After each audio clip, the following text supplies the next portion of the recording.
వస్తున్నట్ట అలాగే పొంగుతూనే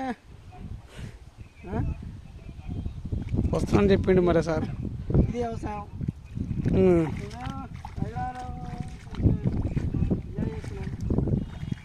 మాదేం రైతు కష్టం అంటే ఎలా ఉంటుందో జనాలకు తెలియాలి కదా.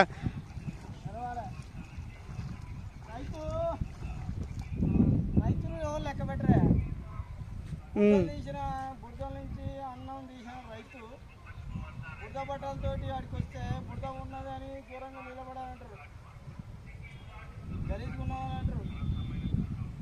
ఏ దూరంగా ఉన్న బాబు బురద పడాలని భూమి నుంచి తీసే రైతు అన్నాన్ని తీస్తుండు. నాయకులు అయిపోయింది, జాబర్లు అయిపోయింది, ఎవరైపోయింది రైతన్నే నమ్ముకొని రైతు ఎన్నుముక. రైతు లేని మీకు జీవితం లేదు, పంట లేదు. మీ రైతు కష్టపడితేనే నీ పిల్లలు నువ్వు ఆరోగ్యంగా బతుకు. ఏం తిరిగి బతారా?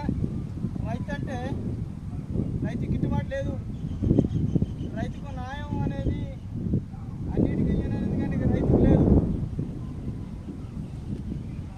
రైతు కష్టపడితేనే సాగు చేస్తేనే మనం బతకగలం. రైతుని ఆలోచించండి, రైతుకి ఎంత కష్టపడతాడో.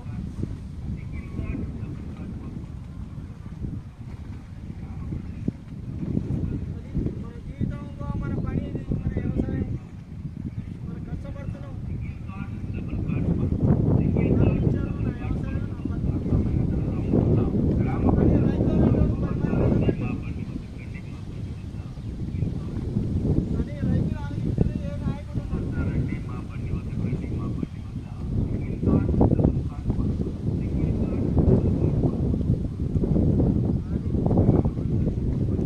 అయిపోయిందా ఉందా ఇంకేమన్నా మరి ఇక?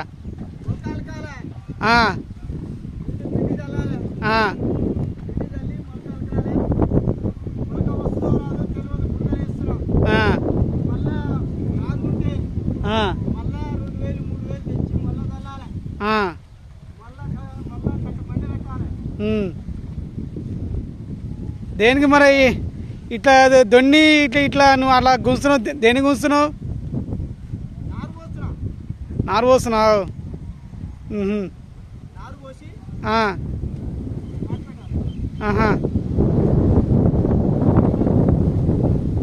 ఐదు ఎకరాల పంటనా?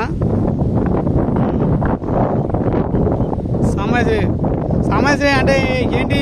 అంటే బంక బియ్యం అంటే తిండి బియ్యమా లేకుంటే తిండియేనా?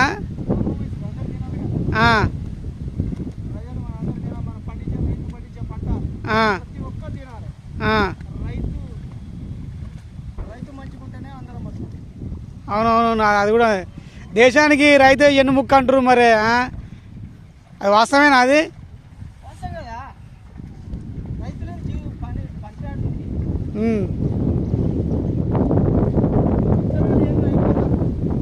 అవునవును. మరి ఈసారి మీకు వ్యవసాయానికి మరి వడ్లకు మరి కరెక్ట్ మరి గిట్టుబాటు వచ్చినాదా మీకు?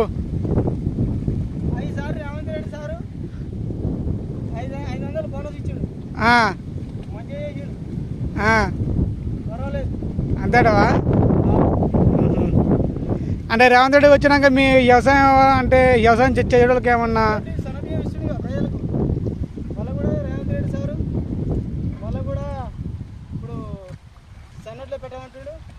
ప్రతి ఒక్క తినాలంటాడు.